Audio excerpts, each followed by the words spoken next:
तुम्ही महिलांना सक्षम करायचे म्हणून लाडक्या बहिणींना 1500 रुपये देतात. या भगिनी ज्या आहेत तुमच्या, देवेंद्रजी असतील किंवा एकनाथजी शिंदे असतील किंवा सुनेत्रा वहिनी असतील, त्यांनी बघावं यातल्या प्रत्येक महिलेच्या डोळ्यामध्ये अश्रू आहेत. आणि ही मंडळी कष्ट करणारी मंडळी आहेत. म्हणजे ही मंडळी तुम्हाला आपल्याला काही फुकट मागत नाही आहेत. ते फक्त म्हणत आहेत की आम्हाला काम, आता तुम्ही ऑर्डर्स नाही काढली तर त्यांना पैसे कुठून मिळणार आहे? त्यांना कामच नाही आहे.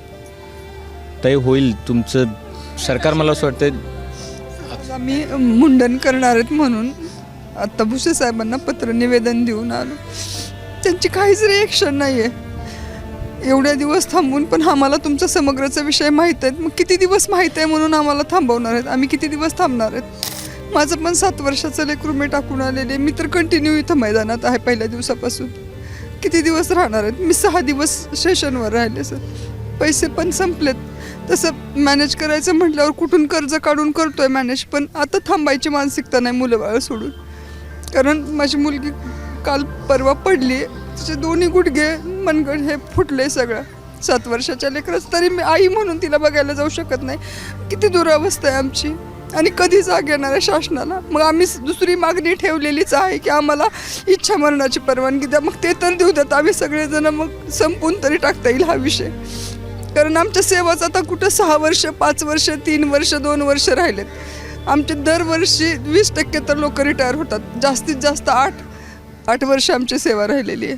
मग तेवढ्यासाठी किती प्रतीक्षा करायला लावणार? आणि आता असं होतं आहे की एखादा दिवस जर इथं शनिवार रविवारी बसू देत नाहीत आणि आम्ही गावी गेलो तर आमचे सहकारी जे कायम झालेले आहेत किंवा इतर लोकांना, आता सगळ्यांना हा ऐरणीवरचा विषय दिसतो की तुम्ही 58 दिवसापासून तिथे. मग सगळेजण विचारतात, काही जण मिस्किलपणे विचारतात, काही जण कुतूहलाने विचारतात. शर्मेने मान खाली घेऊन किती दिवस जगणार आहेत ना आम्ही? काय म्हणले भुसे साहेब? हा मला समग्रचा विषय माहिती आहे. परत आम्ही गाडीजवळ पळत जाऊन म्हटलं, साहेब आम्ही मुंडनाचा इशारा दिला आहे, आम्ही स्त्रिया सगळे मुंडन करतोय, तर आम्ही मुख्यमंत्र्यांच्या कानावर घालतो. विषय तेवढंच. किती वेळ भेटले? 1 मिनिट. 1 मिनिट? हो, कारण गर्दीच एवढी होती त्यांच्यासमोर.